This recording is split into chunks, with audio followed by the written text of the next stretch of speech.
The water around the rig had gone unnaturally still. Not calm, suspended. Like a held breath stretched across miles of black ocean.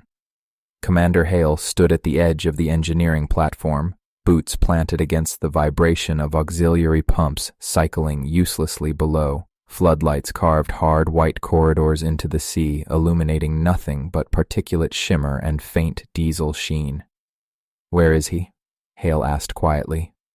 No one answered, because everyone knew who he meant. Petty Officer Kessler. ED diver. Missing for 9 days.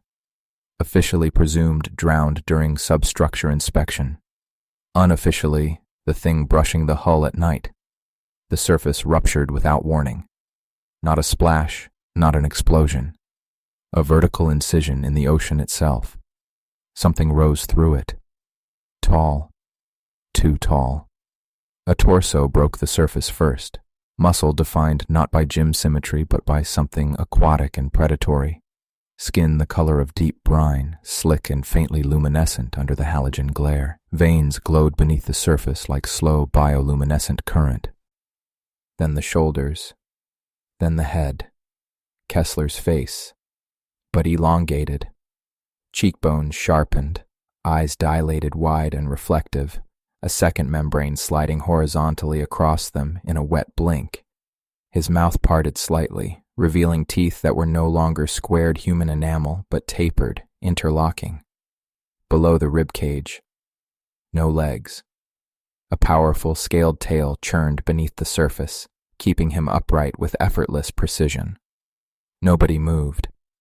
The deck crew stood frozen in a geometry of disbelief. "Kessler," Hale said, voice steady by discipline alone. "You're ordered back aboard." The thing tilted its head. Water cascaded from its hair in rivulets, each strand darker and thicker than it had been before. "You already brought me aboard," it replied. The voice was layered, human cadence undercut by something resonant and cavernous, as if spoken through submerged stone. Behind it, the water shifted again. More shapes. Not rising yet. Circling. Hale's jaw tightened. "Report." Kessler's lips curved faintly, not a smile. Recognition. "You drilled too deep," he said. The phrase settled over the platform heavier than the night air. The rig had expanded 3 months ago. Extended pylons, deeper anchoring, new seismic stabilization systems driven farther into the seabed than any prior installation in that sector. Engineering progress. Industrial necessity. Into what? Hale asked. Kessler's eyes flicked downward. The floodlights flickered. Every monitor in the control room spiked simultaneously, pressure readings surging from below the continental shelf. Sonar arrays flooded with contact signatures too large to map cleanly. The sea around the platform began to bulge. Not with waves, with displacement. "You thought we were anomalies," Kessler said, voice gaining strength. "We are infrastructure." The water behind him erupted upward. Dozens surfaced. Half-formed silhouettes breaking through black water, humanoid torsos, scaled extensions, luminous eyes adjusting to surface glare. Engineering divers had joked for years about the working Merman, about something down there that maintained cables before storms. That tightened bolts in silence. That nudged failing welds back into alignment. The jokes died on their tongues, because what surrounded the rig now was organized, structured, an undersea labor force, ancient, and displaced. Kessler extended one webbed hand toward the platform. "You displaced us," he said calmly. "Now we displace you." The rig shuddered violently. Below deck, steel screamed. Bolts began shearing in sequential rhythm, precise methodical failures traveling outward like a controlled demolition. "They're dismantling the supports," someone whispered. Hale stepped forward to the railing, refusing to retreat. "Kessler," he said, voice cutting through panic. You trained with us. You served with us. A flicker crossed the creature's expression. Not conflict. Memory. We still do, he answered. And beneath the platform, something colossal shifted position. Not a diver. Not a worker. A supervisor. The ocean's surface fractured outward as a massive scaled spine broke through in slow, deliberate ascent. The real depth of the operation revealed itself, and the rig began to list. The tilt was subtle at first, just enough for unsecured tools to slide an inch across deck plating. Then gravity recalibrated itself violently. Alarms detonated across the platform in overlapping shrieks, structural stress warnings, ballast instability alerts, automated evacuation protocols triggering in rapid succession. Counter-flood starboard tanks, someone yelled over comms. Hydraulics unresponsive. Hale gripped the railing as the horizon skewed. The colossal spine beneath the water continued rising, plates the size of truck hoods breaching in segmented sequence. Bioluminescent filaments traced along its ridges, pulsing in organized intervals, like signal relays. This wasn't brute force destruction. It was coordinated deconstruction. The smaller mermen, the workers, moved with terrifying efficiency. Some dove beneath the platform's legs, others affixed themselves to exposed crossbeams, fingers slipping into bolt housings and twisting. Metal surrendered. One support column imploded inward with a concussive boom. The rig dropped 3 feet. Screams broke discipline. Hale activated emergency channel override. All hands, abandon upper deck, muster portside lifeboats, move. He didn't look away from Kessler. The former diver hovered effortlessly despite the chaos, tail fins stabilizing him against the growing turbulence. You don't need to collapse it, Hale said through clenched teeth. We can retract the pylons. We can relocate. Kessler's gaze tracked upward along the superstructure as if assessing its design. You penetrated nursery strata, he replied. The phrase landed like a blade. Behind him, the massive entity beneath the surface shifted again, revealing a sloped cranial ridge and a single vast ocular structure opening slowly in the dark water. It was not shaped for the surface. It was shaped for pressure, for abyssal weight. Its eye rotated upward toward the rig, toward Hale. A low-frequency vibration rolled outward from it, rattling teeth, blurring vision. The workers paused mid-motion, awaiting directive. Kessler's expression altered slightly. Deference. You drilled through gestation vaults, he said. You collapsed growth chambers. Hale's mind flashed to the anomalous seismic readings during last quarter's expansion, the unexpected void pockets, the cavities that had swallowed drill heads without resistance. Not voids. Rooms. We thought it was sediment instability, Hale said quietly. The colossal eye blinked. The vibration intensified. Below deck, a secondary support column tore free with a shriek of tortured steel. The platform dipped sharply, throwing crew to the deck. Lifeboats began lowering unevenly. You have evacuated territories before, Hale pressed. Shipping lanes, reef zones. We negotiate. Kessler's gaze flickered again. There it was. A residue of the man he had been. You are efficient negotiators, he said, temporarily.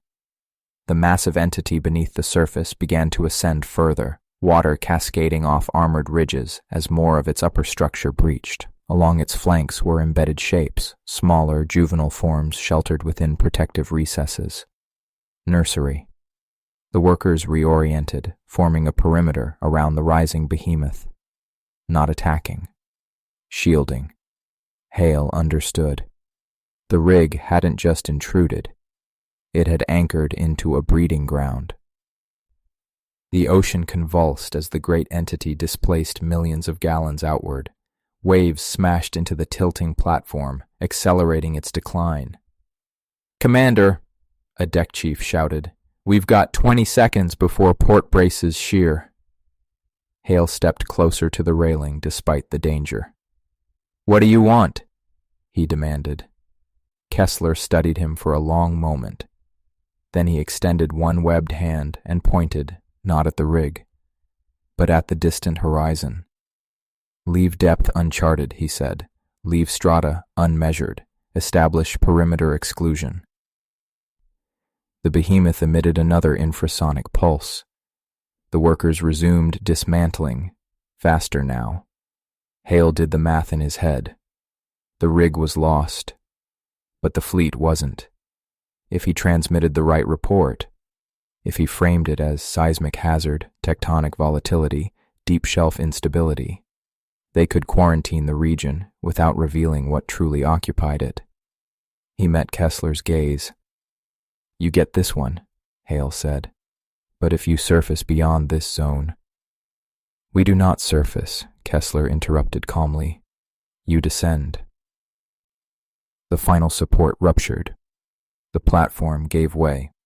Steel screamed as the structure folded in on itself, collapsing toward the sea in catastrophic slow motion.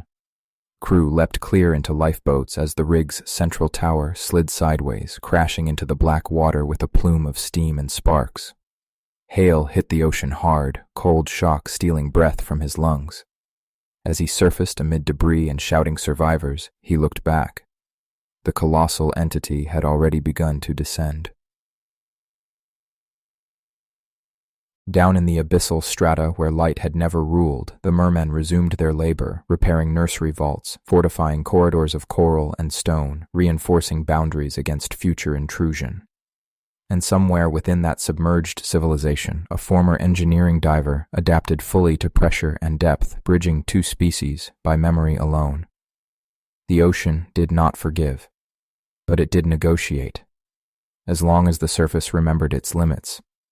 The first violation came 12 years later, not from the Navy, not from sanctioned expansion, from a private extraction consortium operating under a foreign registry with no respect for perimeter agreements drafted in classified rooms.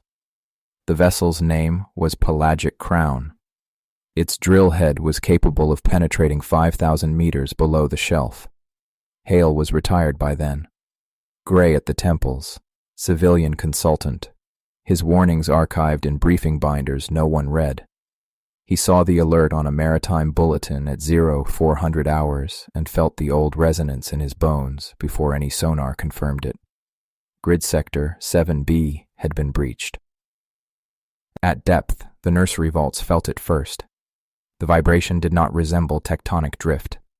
It was sharper, mechanical, intentional. The workers shifted formation. Patrol arcs tightened. Bioluminescent filaments pulsed warning sequences across coral buttresses and mineral arches. Kessler paused mid-inspection along a newly reinforced support column.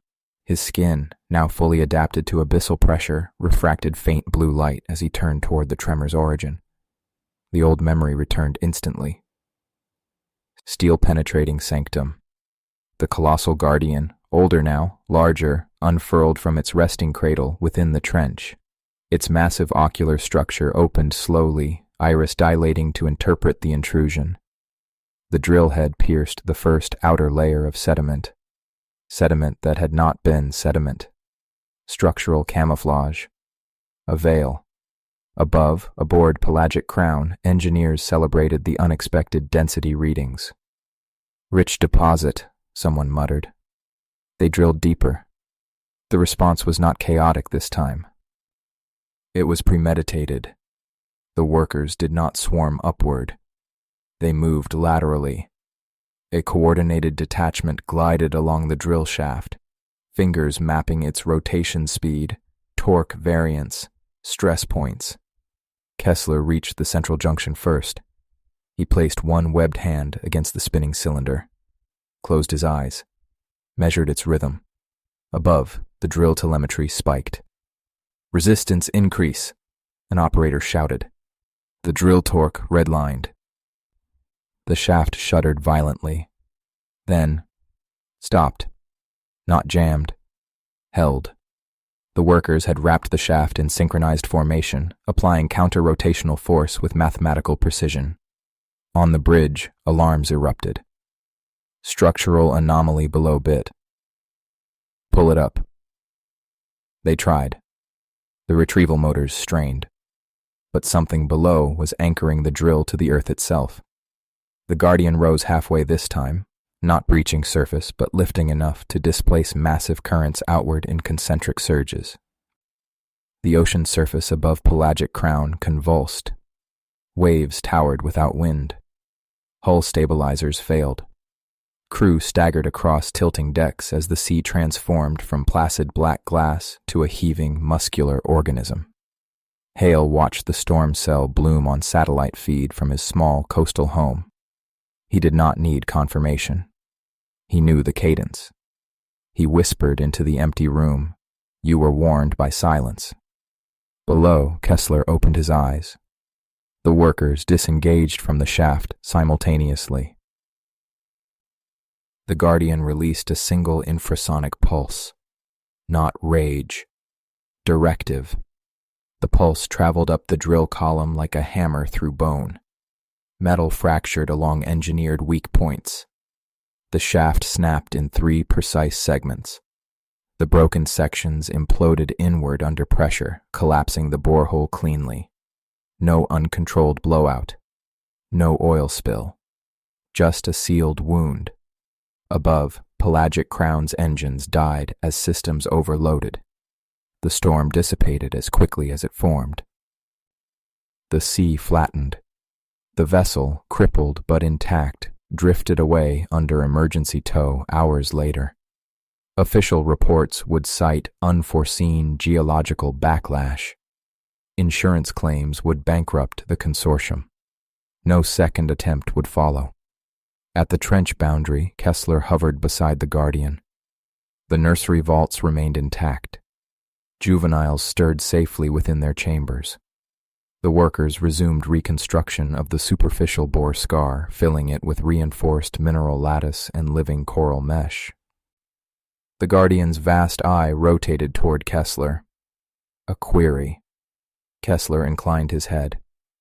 "Surface remembers intermittently," he said. The eye narrowed slightly, then closed. The Guardian descended back into the trench.